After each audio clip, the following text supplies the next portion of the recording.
All right. Hello, everyone. This is Dr. Joel Rosen, and I am here with a great friend of mine, Dr. John Thomas, and we are really excited to give the presentation today on the 5 most important SNPs that you probably don't know about and are contributing to your chronic fatigue, exhaustion, being burnt out, not being able to focus and concentrate, probably having a problem with falling asleep or staying asleep. Maybe there's some anxiety and overwhelm, probably some chronic headaches or fatigue in terms of pain and just not having a good go of life. And that's why we put this presentation together, because we want to give you guys some insights on what's missing, because you probably feel like you've tried it all. So John, thanks so much for doing this. I can't wait to get this series started with you. Great, thanks for having me. Yeah, that's awesome. So what I'm going to do here, John, is we created a presentation. I'm just going to create the PowerPoint presentation here, and we're going to share this with our listener and go right to it. So let's do that right now and get into this right away. All right. So the title of this presentation is going to be the top 5 genes that may be the answer to your chronic health condition. So from there, really, who's this for? This is for anyone who's working to figure out what's wrong with me. What can I do to help myself? I know that there's a genetic component and it's on my radar. I've heard of MTHFR and I don't have it, so I don't have to worry about it. Or I do have it and the doctor told me to take, God forbid, folic acid. I've heard that a lot of times. Or I do have it and the doctor told me just to take methylfolate. Or I don't even know what supplements to take. I'm taking a boatload of supplements and I don't know which one's helping or which one's hurting. What's the right B complex? That's a very, very common question we both hear based on your genetics. Can we customize a program? And what should I be eating? What should I not be eating? And the most important is, what are the key points of this genetic test and what are my key takeaways, so that we can give you a roadmap as to what you need to do to get you back on track. So John, tell us a little bit about yourself so the audience knows who you are and all the things that all the great things that you're doing. Okay, great. Yeah, so I practice right outside of Atlanta, Georgia, and my practice primarily is around genetic components and how one's genetic predisposition can play into chronic health issues that they have. So my practice focuses on working with clients who have autoimmune issues, chronic fatigue issues, kids on the spectrum. And what we do is we really take that genetic component or one's genetic predisposition and compare that to signs and symptoms, compare that to clinical labs, and then come up with a game plan that's a little bit more in depth, as well as more fine-tuned specific for that person. And a lot of the time, there's a lot of missing components, a lot of missing pieces that have never been thought of to be looked at, or rabbit holes to go down that really turns people's lives around. I'm also fortunate. I get to travel all over the country and train doctors on how to implement genetic aspects into their practice, and that's something I'm very passionate about. The only problem is a lot of doctors don't have the time to get into it in depth, because it is kind of a monster and it is a fast evolving science.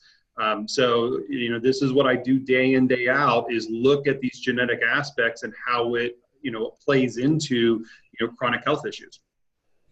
Absolutely. And just for the audience too, you had a brief, or not a brief, but a story that sort of hit home that got you into this in the first place with your family, right? How did you get into genetics in the first place? Yeah, so from a standpoint, I have 2 children. They're 11 and 13 now, but we have a lot of fertility issues. And it was one of those things where we actually had to go down the allopathic route with fertility, because I didn't know this stuff at this point in time, 13, 14 years ago. And my wife really struggled with some postpartum depression components at some level, and she was taking the typical prenatal that people are usually prescribed, that's loaded up with folic acid. And I came across a lecture by another practitioner talking about this MTHFR. So we tested my wife, and she actually has 2 copies of the 677 variant and 1 copy of the 1298. I've only seen one that significant where she's actually got 3 mutations, and it's been her. And so from a genetic standpoint, she kind of makes up that whole genetic predisposition of the perfect fertility case. And so it's kind of near and dear to my heart. And from that, I've been fortunate that, it's kind of really evolved into really working with kids on the spectrum and how this genetic component can play into it. So yeah, there's a personal story for myself. So it is near and dear to my heart on many aspects. Absolutely, and that's what makes it much more hit home and more important for you to help other people that were in that situation as well. And just for the listener who's not quite sure where these genetic tests can be taken, typically it's 23andMe or other ancestry sites, and you see hey, find out about your family background and look into where you're from. But there's this whole other component where you look into what John is talking about, where there may be autoimmunities, chronic pain, fatigue, infertility, spectrum disorders, stuff like that. So awesome. All right, so we'll go to the next slide here. All right, so what we're going to do is just, why genetics in the first place? And a lot more people are hearing things out there in social media and blogs about, how genetics can play into this. So it is something that is becoming more and more piece of the puzzle. The problem is a lot of practitioners aren't doing this, and people are having to do it on their own. And like you mentioned, Joel, that people are realizing that the ancestry test, ancestry.com, 23andMe, and there's actually some new advancements in genetic testing that can really give you the raw data of how your biochemistry works. And then based on that, you can really determine where are some slowdowns or some speed ups in your biochemistry that may be playing into why your body isn't recovering with the things that you're doing. You mentioned the MTHFR component, and we'll talk about that in a second. And in my opinion, a lot of doctors doing an injustice by testing MTHFR by itself. And MTHFR is one piece of the puzzle, and it's actually one of the last pieces that I address because there's some bigger genetic components to this, which we'll talk about today in terms of my top 5 genes in my list of my top 20 that are some of the biggest players that I see that aren't being looked at or aren't being addressed as that possible missing piece to this. And so from a genetic side of it, when you're looking at MTHFR only, I kind of use the analogy with clients that it's like you have the whole Harry Potter series of books, okay? And you read the first page of the first book and you close it up and you say, you know what? I don't need to read the rest of the series. I know how the story is going to end. That's what it's like by looking at MTHFR only. It's a true injustice. And then doctors or people are self-dosing with methylfolate, increasing folic acid, and they're not getting any better, or they feel worse because of some of these other factors that we're going to talk about today and down the road a little bit. That's an awesome analogy, John. I think it's great. And a lot of the times too, they will close the chapter on that saying that I'm negative, which is a huge problem. And even as problematic as saying I have one copy, it's very naive on the doctor's part and the patient's part to think that you can look over one gene in a series of 23,000 and a lot that we don't even know about, but where the genetic, research shows that there's these relevant genes that are correlated with these major conditions, and you're looking at one small little aspect of it. It's a great analogy. All right, so you put together your top 5, which I think is really great because a lot of the viewers that are super sophisticated, as you'll attest to, you see patients that are very well learned. They spend hours upon this, on top of the fact that they're exhausted and tired and burnt out and not finding any doctors that get it and having to be their own best advocate. They're going to have a lot of takeaways from this particular webinar today, because these are right down brand new off the pike. So let's get into those and tell us exactly what they are. Yeah, so kind of give you a little preview, and I'm not going to spend too much time on this, but to kind of coincide with what I just talked about with the MTHFR side of it, if we look at this pyramid here that Bob Miller, who's a big researcher in this nutritional genetic world, he's kind of built this pyramid here. And if you look at the very top in the yellow, that's where the MTHFR is, okay? And it's at the top for a reason, because it is a last component. And like you mentioned, people are getting diagnosed with one copy of the MTHFR and they're supplementing and they don't know any changes, and they're not looking at the genetic component any deeper. So they're just kind of attesting, well, it must not be genetics based on the MTHFR story.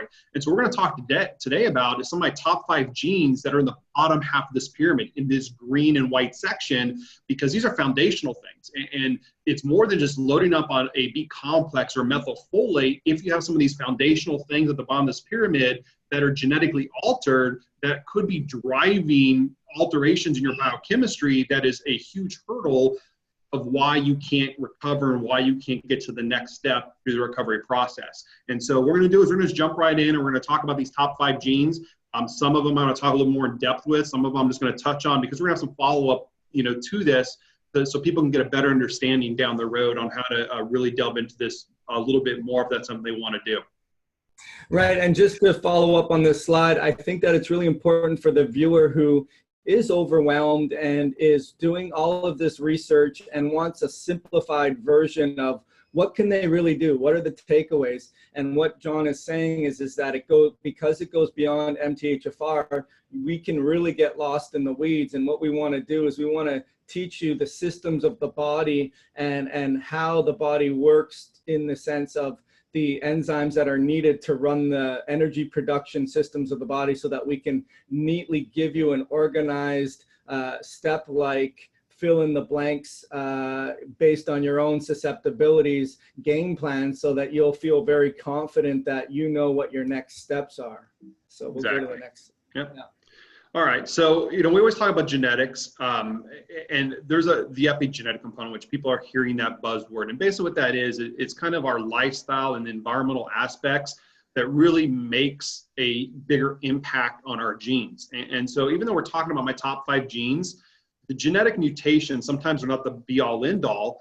And people have to realize that there's lifestyle and dietary and detoxification aspects that they need to make to decrease that toxic load or chemical around their body. And we've always said for years now, you don't treat the SNPs, okay? However, what we're finding out is some of these things at the bottom half of that pyramid, you actually do have to treat. You do have to support those for those lifestyle changes to actually be able to be impactful.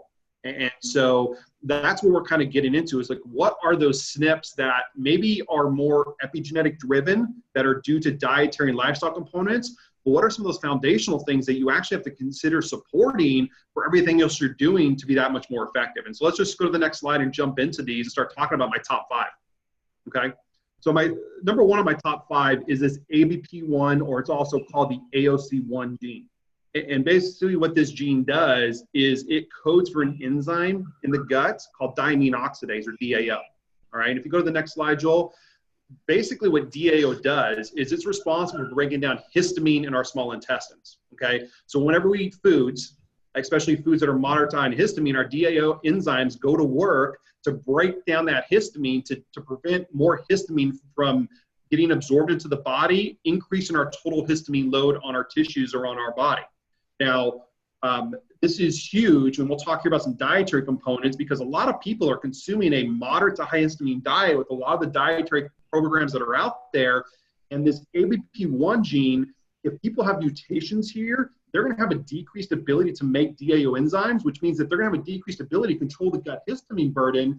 And if you look at the symptoms that go along with a high histamine burden on the body, the list is very in-depth and very long.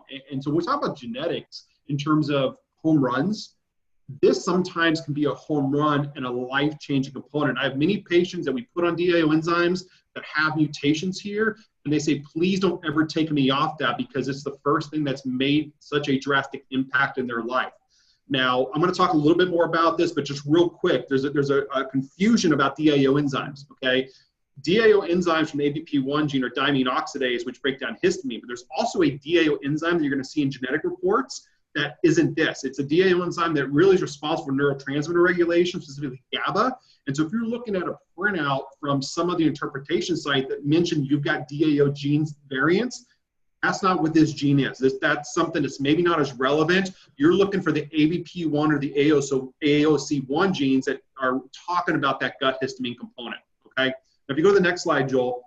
1 second, John. I'm just going to carry on that. So a lot of people will make that mistake like MTHFR, right? So they'll look at the DAO on their SNPs and say, okay, I'm clear on it. but really it's not the enzyme that codes for the production of DAO. And the other thing I would explain for patients, because a lot of the confusing points are what is an actual SNP and what is an actual mutation. And I think the easiest way to explain it, just so that you're aware of what the heck is actually happening, what does it mean I have a mutation? What does it mean I have a SNP?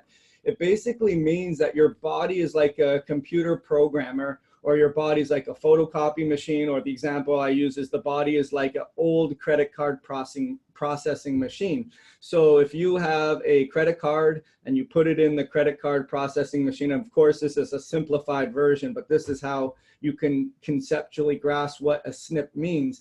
When you put a credit card in the credit card processing machine and it goes in sideways, but you still try to run it, it's not going to have a good transparency of the actual credit card in there. And then therefore I couldn't complete the sale as a retailer because I don't have a proper card on there.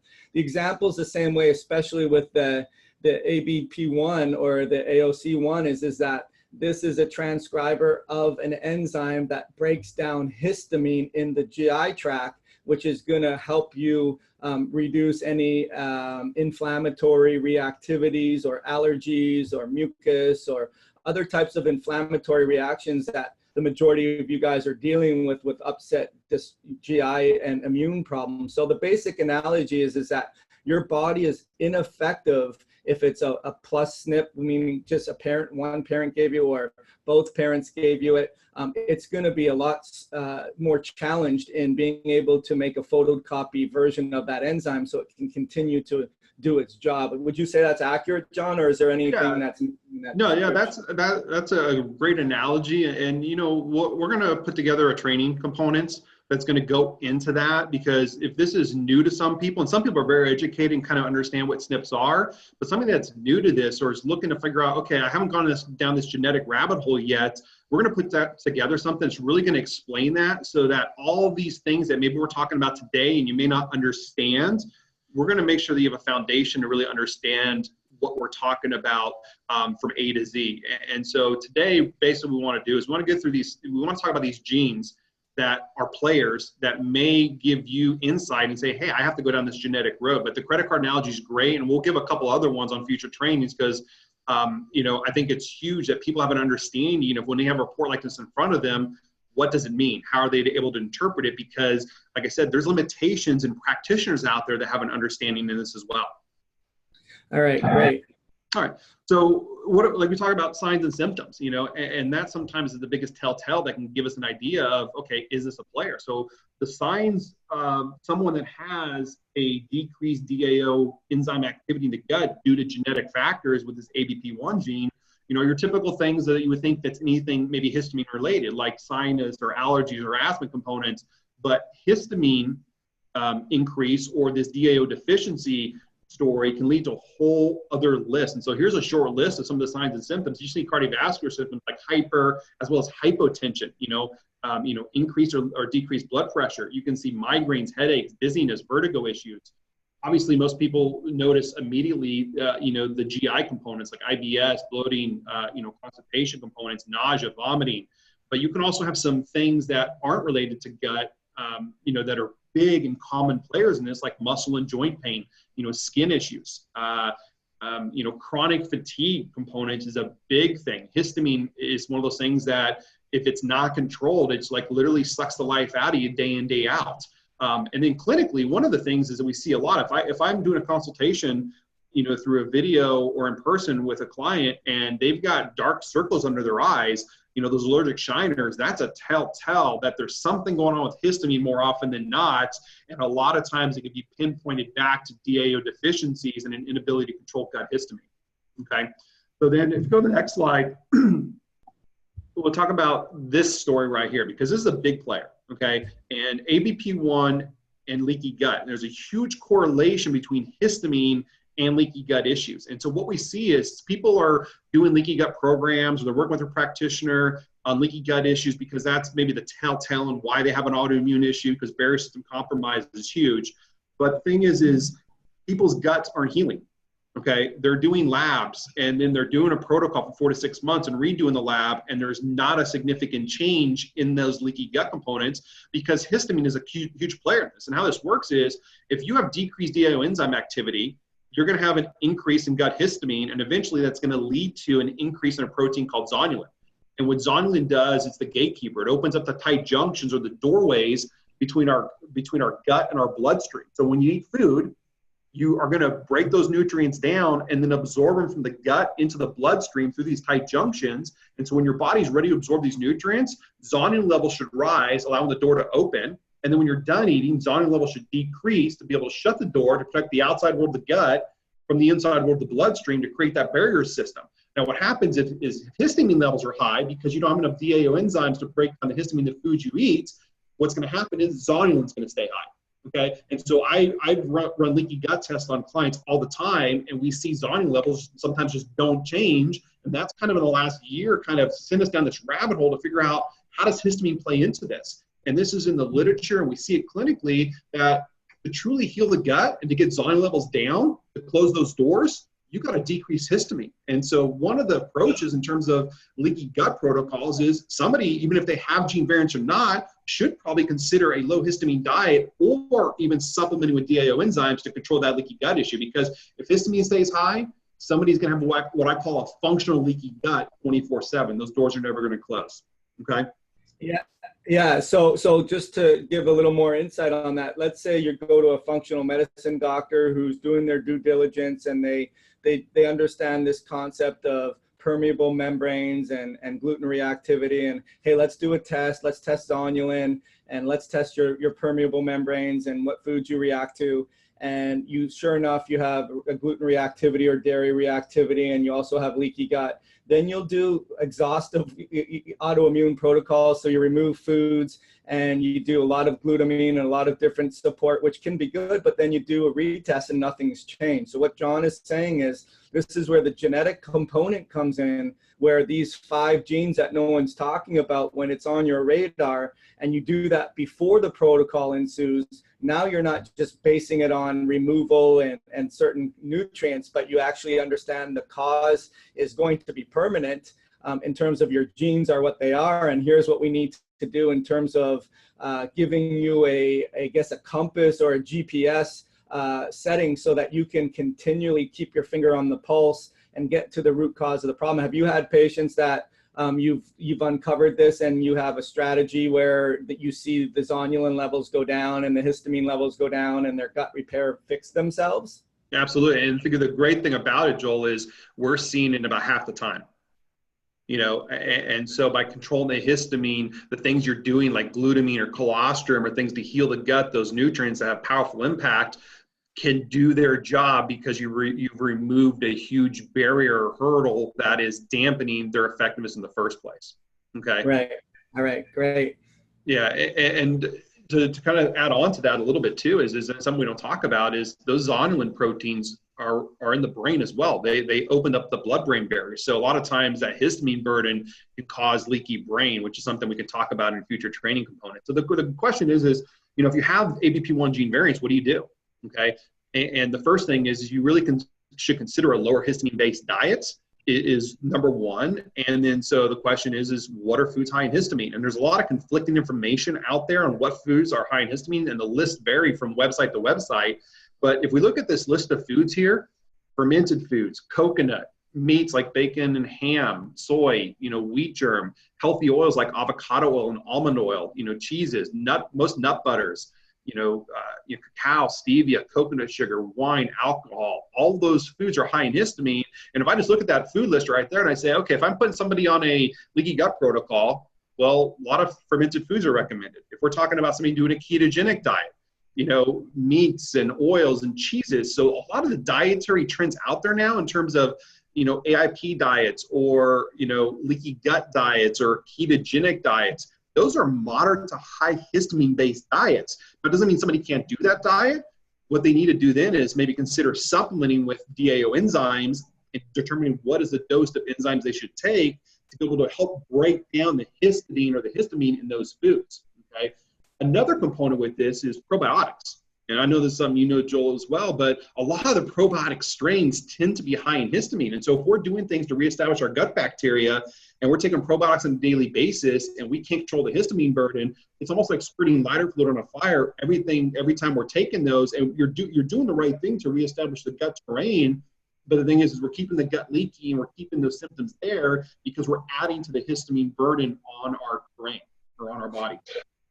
It's amazing stuff. And what I want to do is just reassure the viewer that, look, you're doing a lot of great things. You're on your radar. You can be 2 degrees off on a target and miss by a long shot. And so we don't want to create more overwhelm and more angst in terms of, oh my gosh, this is more stuff that I got to learn. It's not. We're looking at just tightening the game plan so that it's customizable. And that's the tough time that John and I have had in terms of, okay, well, how do we make a program that everyone's completely unique and they're going to have their own nuances, but at the same time, they don't get the big picture in terms of how do we make sure that we get to the genetic component, understand what the cause and effects are, and really empower you and have you understand, okay, here's what you got to look out for. Here's the foods that you should be eating if you have this. Here's this test that you could possibly be taking if you have this and you want more insights. And that's what we've created. And this is sort of the big first part of it. So awesome stuff, John. So going on to the next slide. Okay, so and I'm not going to talk about this too much. We're talking about kind of how this works. This is something that we'll delve into, on kind of future, training components. But really what this kind of, pinpoints back to is this concept of high histamine as well as mast cell degranulation. And this DAO enzyme deficiency in histamine foods is a huge trigger for this. So these are kind of some of the talking points in terms of future training. So people have a very in-depth understanding of how those epigenetic factors play into our genetics that drive some of these kind of foundational pathways that are the mechanisms behind why they can't recover, okay? Go to the next slide. Let's get into that second gene. So the second gene is this SLC40A1 gene, all right? If you go to the next slide, it kind of talks about what this gene does. And basically what this gene is, it's a solute transport carrier. So with any gene that we see an SLC in front of it, basically what that gene does, it's responsible for carrying a specific nutrient from one place to the other, okay? And this SLC40A1 makes a protein called ferroportin, and it does 2 things. It carries iron from the gut to the bloodstream, and it carries iron from outside the cell to inside the cell, okay? And if people have genetic weakness here, they're gonna have a decreased ability to transport iron. And so what that means is in the gut, they're not going to be able to transport the iron from the gut to the bloodstream. So they're going to have a build up of iron or excess iron in the gut that's going to feed things like biofilms. And biofilms are kind of that protective layer where critters like, parasites and bacteria and viruses can hide that may be driving this autoimmune process that may be negative in a stool test, okay?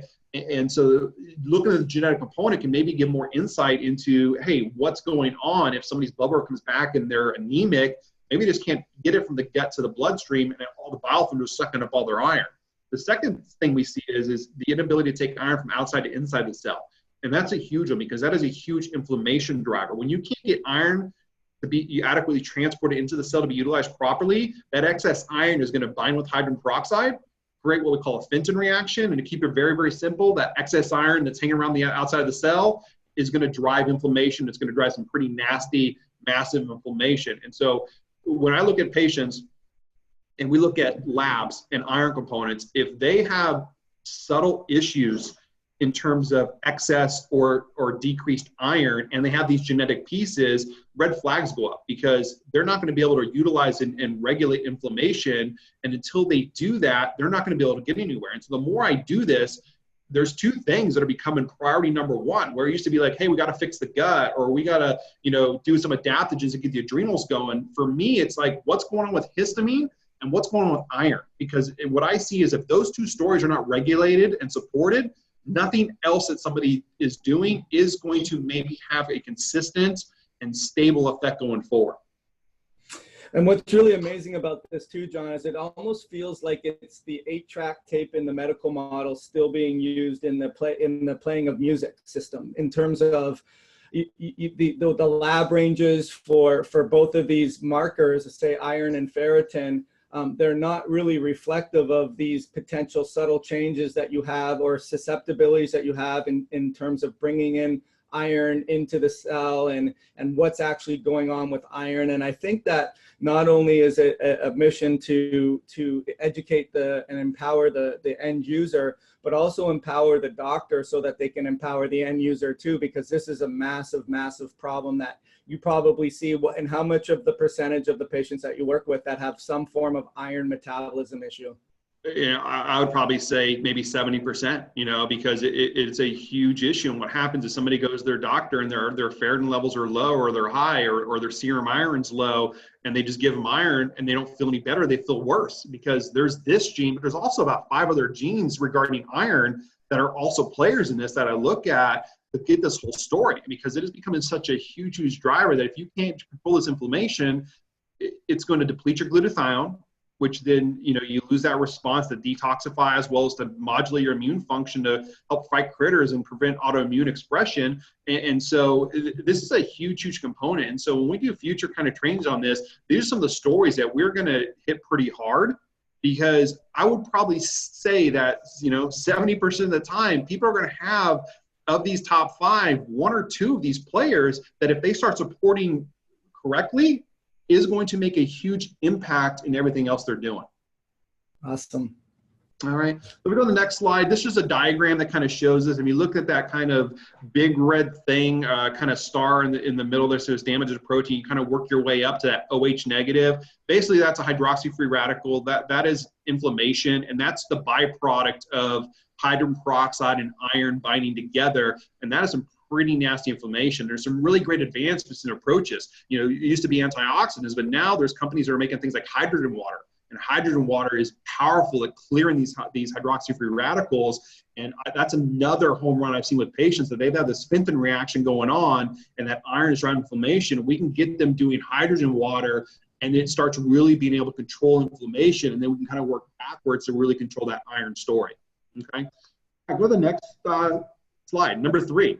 The ACAT gene, all right? And this ACAT gene is responsible for a process called acetylation. And basically what that means is the body takes fat and proteins from the foods we eat and converts it into energy, okay? And it's one of the first steps in the energy production process inside our cells. And so if we don't have adequate ACAT function, what can happen is people are gonna notice 2 things. The biggest thing is they're gonna be tired. They're gonna have chronic fatigue issues because they can't take the fats and the proteins from the foods that they eat and convert it into energy, because the ACAT gene isn't working as effective. So basically they can't put enough gas in the tank day in day out from the dietary side, no matter what their diet looks like. And then the second component that I see a lot, and seeing this a lot more, especially in laboratory components like organic acids testing, where people's fat acid oxidation markers are all elevated. Basically, if you have decreases in ACAT gene function, you can't take fats and use it adequately. So all that excess fat's gonna hang around, and that fat's gonna oxidize. And basically what it's gonna mean is that fat's gonna drive inflammation. And so I see, you know, the big craze in dietary component, I know Joel, you're using this, I am as well, is ketogenic diets. Very powerful diet. The research on ketogenic diets to control lactic acidosis, amazing. But the thing is some people don't do well with it. They don't notice the improvement, so they feel worse on a ketogenic diet. So if somebody feels worse on a ketogenic diet, 9 times out of 10, they've got some issues with acetylation, and this ACAT gene is a big, big player. And basically that high-fat diet is just driving and fueling that inflammation aspect. That doesn't mean you can't do a ketogenic diet. If you got these gene variants, it just means that you may have to load up on B5 or carnitine or certain cofactors or substrates to let this ACAT gene take that fat and use it more effectively so that you can fuel the system and not drive inflammation. So this is number 3 on my list, because it's a huge aspect with fatigue issues, and it's a huge aspect with the dietary trends that are out there now in allowing them to be as effective as they need to be and can be for people. Yeah, and I think it also raises the point where that's where this whole genetic and the top 5 come in terms of we don't like the idea of just following what this person or that person did or had success with, because they have completely different genes than you. So it behooves you to understand what your hand was that you were dealt, and how best to play it, right? So that you can become what, as the word is, metabolically flexible, where you still want to eat a nice healthy diet of high fats, but potentially you're not just going full on keto because you have a problem with basically metabolic purgatory. You can't get that fuel into the cell, and it sits there and it oxidizes, and now you have all this free radical and brain fog and joint pain and exhaustion and focus and concentration. And it was all because you didn't really you were doing the wrong thing with the right intention, really, is what you were trying to do. Good. Exactly. Okay. Exactly. All right. So number 4 gene is this ULK1 and ULK2 genes. And if you go to the next slide, basically what this gene does is it's a huge component in regulating a process of the body called autophagy. Okay. And what autophagy is basically it's kind of that ingrained or that natural kind of self-destructive mechanism that our immune system triggers to do one of two things: either clean or scrub out sick or damaged cells. And if it can't do that, it'll stimulate a self-destruct mechanism on those cells. And so we want our body to do two things. We want our body to make new cells, and we also want our body to regulate and control sick and damaged cells by cleaning them out or killing them off. And the cleaning them out and killing them off process is known as autophagy. And so genetically, these ULK1 and 2 genes are huge players in stimulating the autophagy process. And so what we see is people that have autoimmune issues, and they have autoimmune issues that are driven by things like viruses or Lyme disease, bacteria, parasites, chemical components. A lot of these people may have genetic weakness in stimulating autophagy, and so they can't clean out sick cells or kill off these sick cells. And so now they have more of an abundance of these damaged or toxic cells relative to the new cells that they're making. And that's a huge piece of the puzzle that I've seen people with autoimmune issues that have this genetic weakness, and you start supporting some of these autophagy, or support this autophagy process with nutrients and lifestyle components. It starts getting them trending in the right direction to be able to really manage and control their autoimmune symptoms.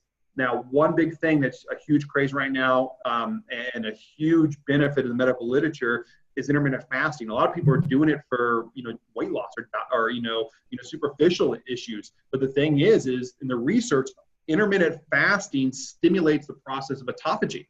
And so I've had many intermittent or autoimmune patients that tell me that they feel better when they don't eat. Or we put them on intermittent fasting protocols, and they actually are able to start trending in the right direction on their recovery process. And so it doesn't mean that everybody should just fast all the time, but the thing is, because you need food, you need to stimulate new cell production. But if people have these ULK gene variants, they're going to really do well, or should really consider making intermittent fasting a lifestyle component going forward. Right, but if they also have the ACAT, they have to be careful with their intermittent fasting that they're not fueling it only through high fat diets, right? Because that would also create a bit of oxidation at the same time as autophagy too. So that's where, again, specificity comes into play and understanding all of this. Yeah, that's really cool. Yeah, and the thing is we're talking about one gene at a time, but these genes are interwoven in terms of, if you've got multiple players here, how do you go through that process? And like I said, we really want to teach and train people how to do this, to realize that if they have this, and this is maybe the mix they got to do from them. Because like I said, there's not a lot of practitioners out there that really understand it at this depth that can really organize it. So if we can teach people some of these foundational things, they're going to be able to take things to the next level from a health and recovery side of things. So this is a chart, Bob Miller put together through Nutrigenetic Research Institute. And it talks about that relation between mTOR, which is the body's ability to make new cells, and autophagy. And these are some of the things we'll get into, because these are some things that deal with that epigenetic or that toxic load on the body, but then also what are some of those other things that can stimulate autophagy, and what is that delicate balance between making cells and killing off cells. And so these are some things that we'll get into at a later date more in depth, and so people have a pretty good understanding. Because here's the thing, is a lot of people are doing a lot of this other stuff around this from either things they've read or practitioners are doing, but there could be a couple big missing pieces in this process that they're able to pinpoint and figure out that is going to allow everything they're doing to take off and be that much more effective. Okay. All right, next slide, number 5 gene is this KEAP1 gene, okay? And I put NRF2 on there, but it's really this KEAP1 gene. And basically, and we'll talk about the NRF2 briefly because it kind of ties into this KEAP1 gene. And what NRF2 does is it regulates our antioxidant response to help the body detoxify, control inflammation, repair tissues if there's injuries. It eliminates free radicals and reactive oxygen species. So basically what it does is it really controls our antioxidant and inflammation response on the body when needed. NRF2, to tie this back into, regulates iron and hydrogen peroxide. This kind of goes back to that iron story. So some people can have weakness in NRF2 that plays into that, but that's for a future lecture. But what I want to do is talk about this KEAP1 gene and kind of give you this analogy of this. NRF2 is our sprinklers, and KEAP1 is our sprinkler system sensor. And to kind of give you a picture of this, if you go to the next slide, Joel, if you visualize a commercial building, okay, and if you look up in a commercial building, the next time you're in one, you look up and you see all those sprinkler systems in the ceiling, okay? Our body is very much like that in terms of we have strategically placed sprinklers throughout the landscape to be able to put the fire out when needed, okay? The water in the pipes in the ceiling are our antioxidants, things like glutathione and selenium and things like that that are needed to control and regulate inflammation when that process starts. Now, the NRF2 component is basically the structural or the infrastructure of where the pipes run and where the sprinkler heads are placed strategically in order to determine, hey, if a fire breaks out in this building, we've got a sprinkler system placed everywhere we need to be able to cover the whole square footage so that, hey, we forget to put one over in this room, that fire just keeps burning and burns that room down because there's not a sprinkler there. Now, the big component with this is the KEAP1 aspect. The KEAP1 is, it's the sensor on the sprinkler. Okay, it's the sensor that recognizes that there's smoke or fire in the first place, because it's all fine and dandy if you got adequate glutathione levels and you strategically have all these sprinklers placed everywhere you need to cover the surface area of that building or your body to control inflammation. But if you have a genetic weakness where the sensors can never recognize that there's smoke or fire in the first place, that's a problem. And so what I see a lot of times is people that have autoimmune issues that are doing everything and anything and nothing tends to be working or turning in the right direction, is there's a correlation that some of those people have these KEAP1 genes or mutations of KEAP1 genes, which basically means that their body just doesn't recognize there's a fire going on to start controlling that process. And so this sometimes can be a huge game changer in kind of starting that process or flipping that switch on the road to recovery, and can really be life-changing for a lot of people if this is a component to that. Yeah, and you were saying that too with tests like the organic acid test or even the new Dutch test, where we'll be surprised when we look at the glutathione levels and what the heck, it's normal. I don't get it. But then, you know, when you look at the KEAP1, which is the sensor to the sprinklers going off when there's an inflammatory reaction, if that part isn't well, then it would make sense that your glutathione, your water stores are high because it's never had to be triggered. Is that correct? Exactly. Yeah. That's the best analogy I've ever heard, you know, is the sprinkler system concept, because like I said, I see all the time these patients that have an autoimmune process going on. They can't put one foot in front of the other. And on certain laboratories, their glutathione levels are intact. You know, their reduced glutathione levels are intact. And it's one of those things where they just can't recognize there's a fire in the first place. And so if people have these KEAP1 genes, the approach and the thought process needs be a little bit different in terms of how to approach this process. So what can we do to stimulate and get those sensors more sensitive, that now you're recognizing a fire in the first place? And I've seen many people in organic acids where glutathione levels are adequate and they have these KEAP1 genes. We start supporting the KEAP1 genes, and then I'll follow up organic acids, all of a sudden they're deficient. Well, the thought process is that, hey, they're finally using their glutathione. Now that we have to come in and put some water back in the pipes. And so this is a big game changer. It's why it's number 5 on my list, because it is one of those things that can be a huge hurdle in this recovery process for a lot of people. Yeah, it's nice to have a cheat sheet or a game plan list where you can look at how is your water system in the first place, potentially with your SOD, catalase, and NOS. And a lot of those are very polymorphic or have SNPs, but a lot of them don't. And then the next level would be glutathione production and glutathione recycling, and even, you know, B12 oxidation that uses up a lot of that glutathione. But then the next level up there is, well, what happens if the signaling and the water system, the sprinkler systems aren't set up really nicely either? So it's nice to have a little checklist to be able to troubleshoot. And most people on the call today, if they're listening to this, the top 5, their wavelength's already there. But someone who doesn't have the wavelength on there, you get an empty slate in terms of, okay, here's all of the checklist of everything we want you to understand, so that you can do it yourself and really move the needle and start to get your life back. That's really cool stuff, John. Awesome. Yep. So yeah. All right. So here's a recap of my top 5: the ABP1, the SLC40 that deals with iron, ACAT, the ULK1 and 2, and the KEEP 1. So these are the top 5 in my top 20 list. You know, and so we're gonna, you know, we'll delve in and kind of delve into, genes 6 through 20, future, educational webinar. But these are sometimes, and I'm starting to call these my deal breakers from a genetic side of things, because if somebody has one or multiple of these gene components, it most likely is a player or an answer into why things are not working the way that they should be working with the other things that they are doing. And these are like I said, the home runs where people have these genetic components. You start doing something about it, and it's like they go to another level in literally like weeks. And it's so exciting and so powerful. And the thing is that I think more people need to really have a understanding or insight, or have this investigated in our life to figure out, are these players and are these the answers or the piece of the puzzle that is missing for them to truly recover and regain their health?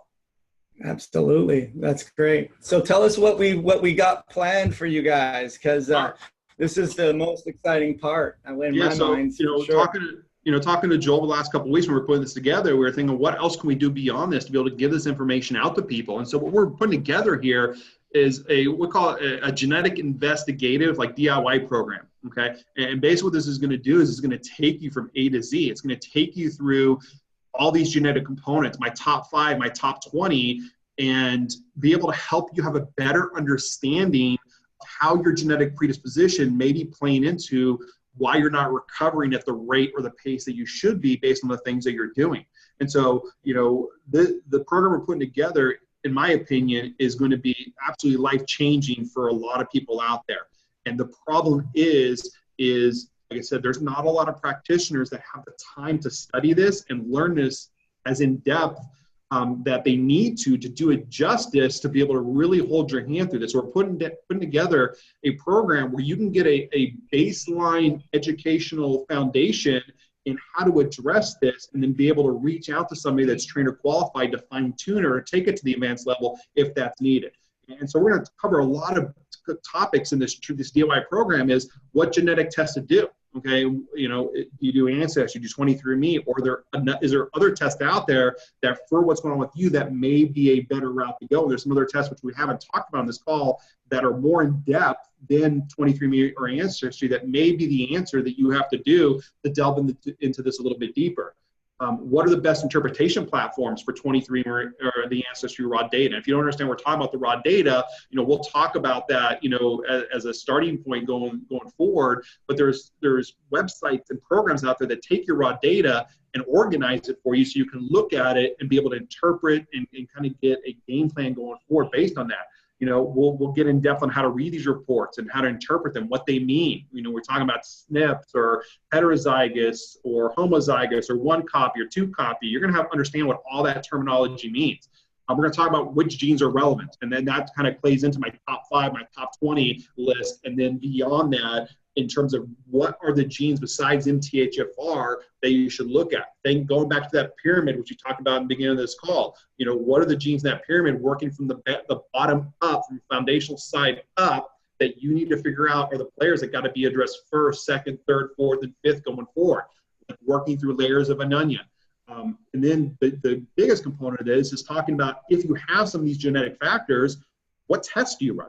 What tests are out there that maybe you've never heard of before that are going to test the clinical relevance to figure out, is this gene a player? Okay. There's tests out there that test DAO levels. that you may want to run if you have ABP1 gene variants. And then we'll talk about dietary components. You know, do you need to do ketogenic?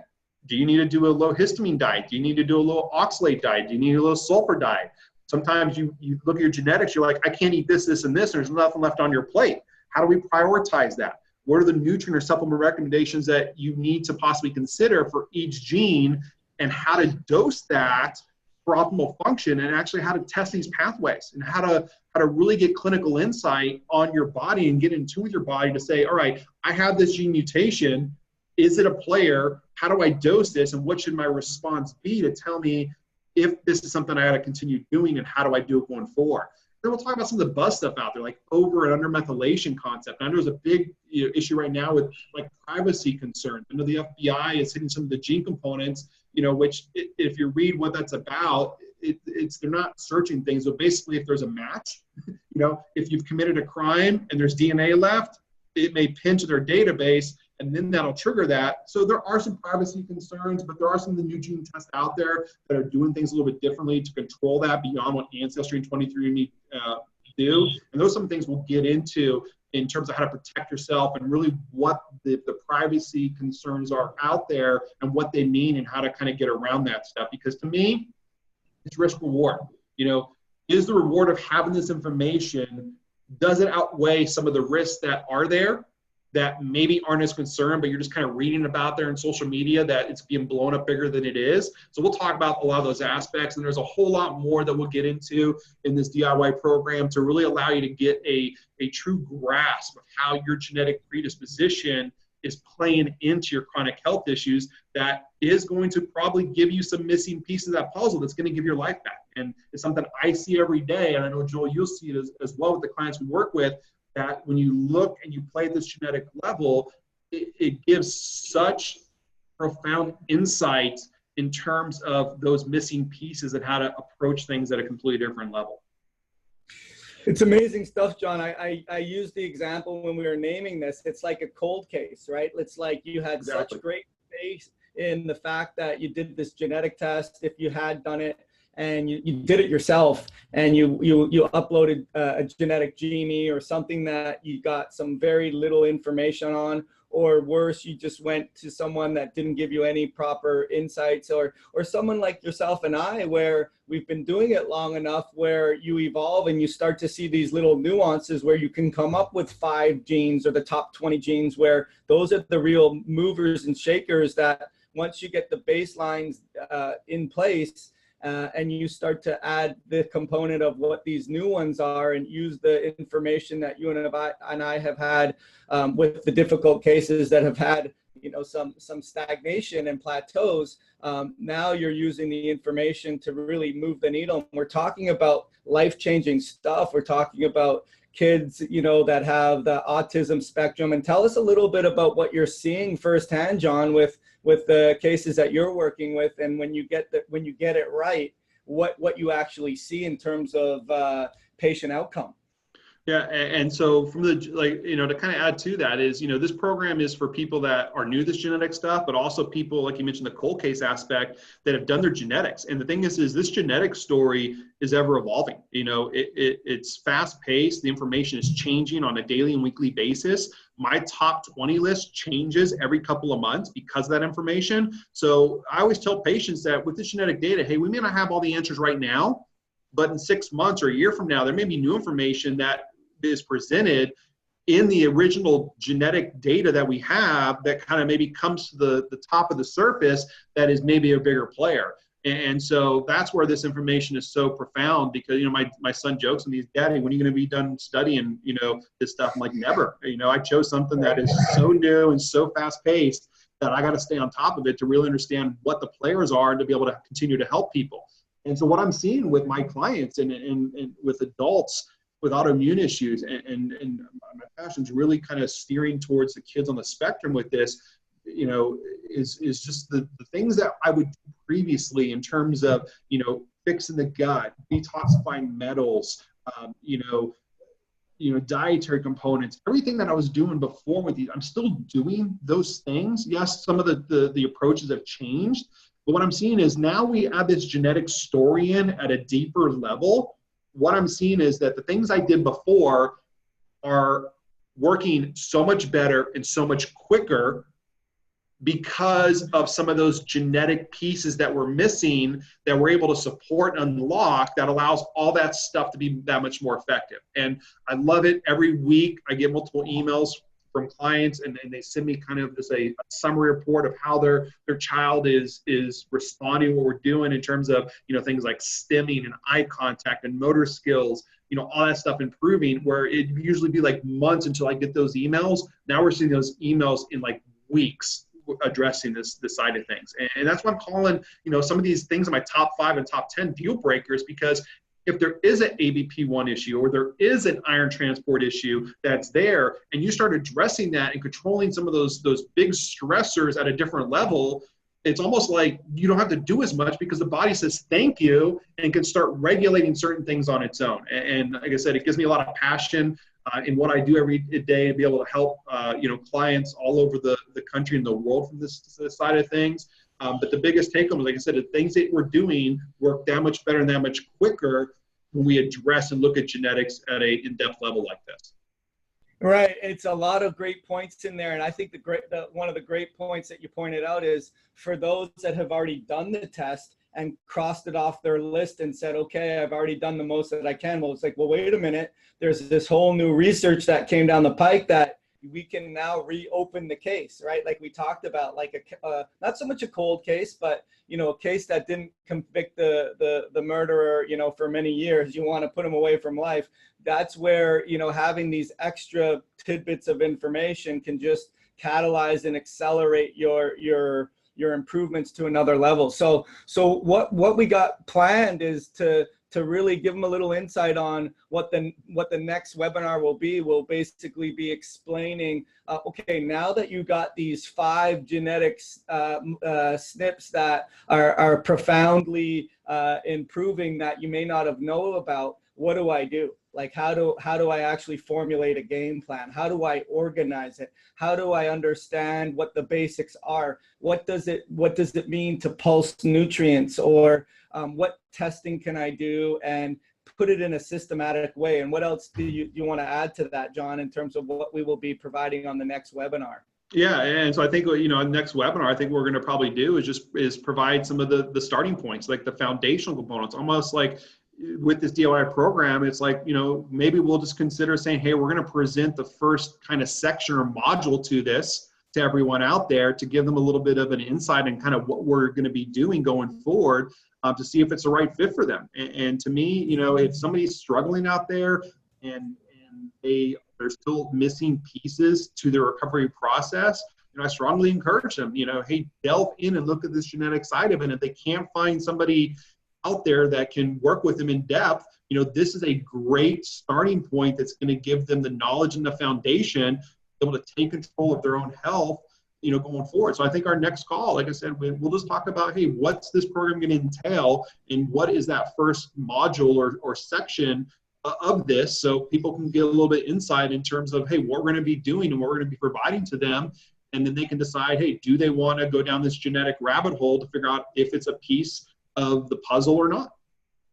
Awesome. And so what we'll be doing is we'll be posting this on several social medias today. You may be watching the replay at a different time, but if you happen to watch this and it's really resonating with you, just put in the feed from whatever social media that you're watching it that you're interested or you want to be tagged. We will tag you so that we can identify you or tag you when we come out with the next one. And whatever questions you have as well, we'll get to those. And a lot of the times we'll incorporate those into the content so that we can have a nice Q&A component as in it as well. And I think it's just awesome, John. I think this is an amazing tool that's, you know, its time has come. And I'm really excited for what it brings for the user to just basically, like you said, get those success stories and start living the life that they're meant to live and not be exhausted and burnt out and tired and frustrated and hopeless. You know, I think to provide hope and know that your body has the ability to recover. I always use the analogy like people will say to you, I'm sure, hey, do you think it's possible for me to recover? And you'll say, I know it's possible. I've seen, you know, a set of lungs that were smoked upon for 40 years, and then that person stopped smoking, and the body's very forgiving, and it's able to regenerate whole new tissue. And it's never too late to get better. And I think that this is going to be the key that unlocks that mystery. I think it's really going to be valuable for these people that are dealing with these chronic problems. I agree, absolutely, and it's something I see day in, day out. You know, and you know, it's very powerful and very enlightening. Where, you know, people's life change when you play it at this level. So what we'll do is we will make this available shortly, and then we will make a lot of announcements for when the part 2 is ready to go, and then you guys will get some insights on how the program can be started and how you can get your life back. So awesome stuff, John. Anything else to add for today? Nope, I just want to thank you for having me on, and I look forward to you know, going down this journey with you and everybody on this call, or anybody that's going to, you know, consider looking at this genetics, and you know, very excited to be able to hold people's hand through this process so they can get their lives back. Exciting stuff. All right, John, thanks for being on the call as well, and I'll look forward to talking to you next week. All right, Joel, take care. All right, take care. All right, awesome. Let me just stop. I gotta press pause.